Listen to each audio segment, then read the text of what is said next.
les premières images du direct. 81e édition du Tour d'Espagne qui fait escale en France. On est parti à midi de Monaco, la principauté de Monaco qui a accueilli la première étape, le contre-la-montre remporté par Tadej Pogačar, maillot rouge qui a complété sa trilogie des maillots. Place aujourd'hui à une étape 99% française puisqu'on prend la direction de Manosque, on a traversé les Alpes-Maritimes, on est entré dans les Alpes de Haute-Provence et on arrivera donc à Manosque. Scénario classique d'une étape qui devrait se terminer au sprint, bien qu'elle soit exigeante. 202 km, 3000 mètres de dénivelé positif.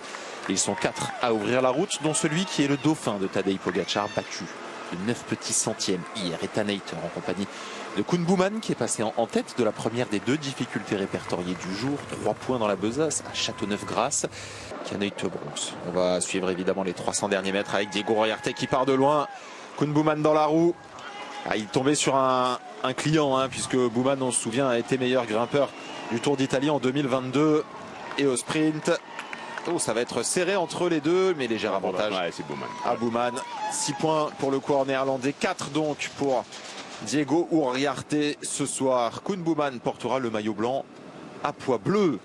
4 hommes à l'avant, dont le maillot vert, deuxième du contre-la-montre hier, battu de 9 petits centièmes par 7 hommes de rouge vêtu, Tadej Pogačar, qui envisage d'aller chercher la bonification décernée à Gréoux-les-Bains, à 36 km de l'arrivée. Le peloton a une autre petite idée en tête et sûrement l'équipe Visma Lease Bike a une autre idée en tête puisqu'on voit qu'il y a une légère accélération de la part de Steven Kruijswijk. Le roule toujours, le capitaine, le coureur le plus expérimenté du peloton. Et vous voyez l'écart fond, 30 secondes maintenant d'avance pour le quatuor de tête. On a une idée derrière la tête pour la formation Visma Lease Bike. Ouais, là c'est clair. C'est clair, Bruno Armirail qui s'est placé en deuxième position. On a attendu d'être sur cette petite route sinueuse pour visser, donc pour revenir avant le sprint intermédiaire. Avec Fernandez et Uriarte qui vont tenter de s'accrocher, mais c'est parti pour le rouleur britannique. Les derniers hectomètres de cette ascension n'est répertoriée. Et l'accélération assez franche de part et d'autre. Ouais, mais il n'y a plus grand chose. Regardez. Ils ont une épingle et demie d'avance seulement. Alors qu'il y a une grosse chute là pour Sergio Tchoumil. On répondra à la question derrière, mais alors là c'est une chute terrible. On l'a vu, c'était de plus en plus nerveux, ça roulait très très vite au sein du peloton, un peu de fatigue, des erreurs de trajectoire et patatras. Il n'a pas déclipsé les pédales, le Guatémaltèque, c'est terrible. Messieurs, est-ce que c'est pris sur l'arrière du peloton? Est-ce que c'est pris sur Bruno Armirail qui roule actuellement? Mais là, 30 secondes, moins de 10 km tout court maintenant, il y a le feu. Il peut le faire. Alors moi je pense qu'il peut le faire parce que Ethan Hayter c'est quand même un sacré rouleur et puis là il se fait un chrono. Maintenant il y aura cette incertitude à l'arrivée parce que là il est quand même en train de se faire un effort quand même violent. Ethan Hayter, mais ouais, 32 secondes, on est sur une partie sinueuse. En descente, s'il descend bien, il ne va pas perdre non plus énormément de temps. Et puis dans cette montée, en tous les cas, il allait beaucoup plus vite que Steven Kruijswijk et Bruno Armirail. Il ne les voit pas derrière. Il va aller s'octroyer 6 secondes de bonification. Prendre une option sur la tunique rouge. Mais le plus dur reste peut-être à faire pour lui. En tout cas, merci pour les travaux. Chapeau, monsieur Ethan Hayter. Alors ça, c'est une partie du travail. Maintenant, la deuxième partie, c'est être dans le temps du vainqueur. Donc de ne pas prendre de cassure dans ce final difficile. Ouais, les équipiers, ces équipiers vont avoir la lourde tâche de le placer. Et on va faire le sprint à fond derrière avec Wout van Aert qui est emmené. Et on va faire 2 pour Van Aert et 3 pour Brian Cocard qui prend des petits points pour le maillot vert. Les trains sont d'ores et déjà en place, même si pour l'instant ils roulent façon TER et non pas TGV. Nul doute que dans quelques instants cela va enclencher, cela va accélérer. Dernier moment de ravitaillement pour Steven Kruijswijk. L'homme a tout faire de cette formation Visma Lease Bike. On l'a vu longtemps rouler en tête de peloton. Il va livrer un dernier effort pour amener un bidon supplémentaire à Wout van Aert, à Mathieu Brennan, qui sont les sprinteurs attendus de la formation néerlandaise, qui pour remporter la victoire à Manosque. Première fois que cette ville des Alpes de Haute-Provence accueille une étape de la Vuelta, qui pour inscrire son nom dans l'histoire. En tout cas, les sprinteurs sont déjà là, les leaders du général aussi placés. On a vu Henrik Mas, voilà Mats Pedersen, Skjelmose juste derrière, Olivier Legac qui travaille Pour Bastien Tranchon, Raoul Garcia Pierna à l'œuvre avec Henrik Mas dans la roue, avec probablement Or-Louis Solar, pas très loin, Jordi Meus et sa grande carcasse juste derrière en deuxième rideau. Toute la formation Net Compagnie Neos avec la tête de Ben Turner qui apparaît entre les épaules de deux de ses équipiers dont Lucas Hamilton.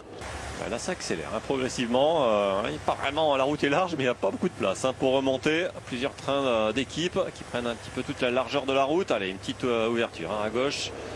Avec un loto Intermarché qui va s'y engouffrer. Ah là ça y est, ça accélère nettement. Regardez, Bruno Armirail à l'ouvrage. Accélération aussi de la Groupama FDJ. Les Soudal Quick-Step, ils vont être incapables de remonter. Non. S'ils sont encore derrière. Premier rond-point, ça va commencer à étirer. Le problème, c'est qu'il faut faire des gros efforts pour remonter. Ah oui, ça va être un fil indien. C'est plus facile de remonter, mais au prix d'efforts. Donc, il ne faudra pas qu'il le paye dans les tout derniers mètres. Final tortueux, final exigeant. La route va se rétrécir. La route va se cabrer également devant ce peloton qui évolue groupé à moins de 5 km maintenant de l'arrivée de cette deuxième étape du Tour d'Espagne. C'est toujours extrêmement spectaculaire. Passage sur le pont. On a traversé la Durance. Le canal EDF et maintenant ça commence à monter. Et la sélection va se faire. La sélection va opérer, forcément.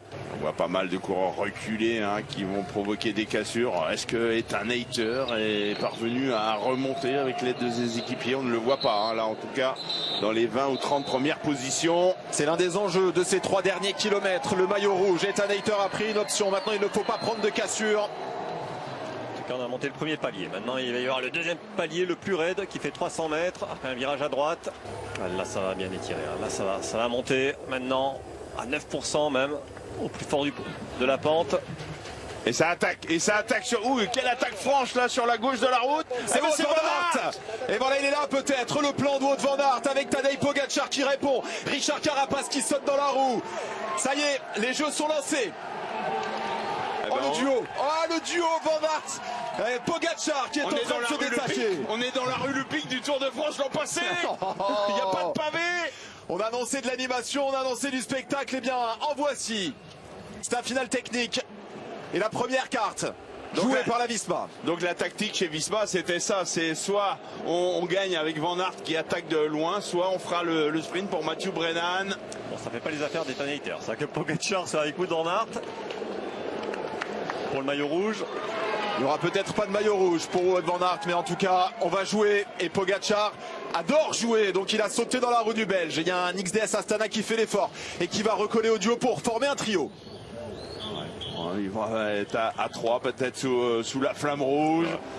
Et pas de trace de Lidl Trek autour de Pedersen. Est-ce qu'il a encore des équipiers? Mats Pedersen, apparemment oui. Le contre du coureur de la XDS Astana. C'est Terrada? Non, c'est pas Terrada, non. C'est peut-être Romélé. Romélé, peut-être d'un très bon contrôle à montre hier. Mais ça se regarde, ça se regarde devant. Et ça va permettre le dernier kilomètre au peloton de rentrer. Ça revient très vite avec, regardez Laporte qui a dans sa roue Mathieu Brennan. Ça va faire les affaires peut-être du Britannique avec un coureur de la formation Jayco Alula qui accélère franchement, nettement. Allez, dernier virage. Et maintenant, c'est tout droit. Mais en bosse, 6% dans les derniers mètres. Le peloton très étiré. Et Brennan parfaitement placé avec Christophe Laporte juste devant lui. Pogacar toujours là aux avant-postes. Van Aert a reculé, mais le porteur du maillot rouge est peut-être là pour aller chercher la victoire d'étape face à des Pedersen, des Brennan. Terminé pour Christophe Laporte. C'est parti pour la Red Bull Morandreux. Brennan dans la roue. C'est Finn Fischer Black qui est devant. Mats Pedersen prêt à surgir. Tadej Pogacar en 4e position. Derrière, on serre les dents avec Hugo Hofstetter qui s'est replacé. Le gros travail de Finn Fischer Black et ça déboule. Ça va jouer entre Pedersen et Brennan. La victoire sur cette deuxième étape. On lance de très loin. Mathieu Brennan qui a pris l'option. Pedersen qui reste dans la roue. Le Britannique face au Danois. Il est fort Mathieu Brennan. Il est très fort. Il est même trop fort. Il remporte aisément cette deuxième étape. Le plan a parfaitement fonctionné devant Peyo Bilbao et Tadej Pogacar. Je crois, non? Pogacar troisième. Mais quelle victoire! Au-dessus. Ah ouais, Mathieu Brennan impressionnant. Et le maillot vert. Vous l'avez vu passer? De toute façon, s'il y a les, s'il y a les De toute façon, bonifications c'est mort. pour Pogacar, c'est Il y a des cassures. Hein. Le top 10 où on retrouve donc deux Français, Hugo Hofstetter et Axel Laurence. La belle deuxième place de Pau Mikel, l'impressionnant Tadej Pogacar. Boulimic Pogacar qui s'est battu jusqu'au bout pour aller chercher la victoire, mais qui aujourd'hui aura été battu par le surpuissant Mathieu Brennan qui s'offre sa première victoire en grand tour.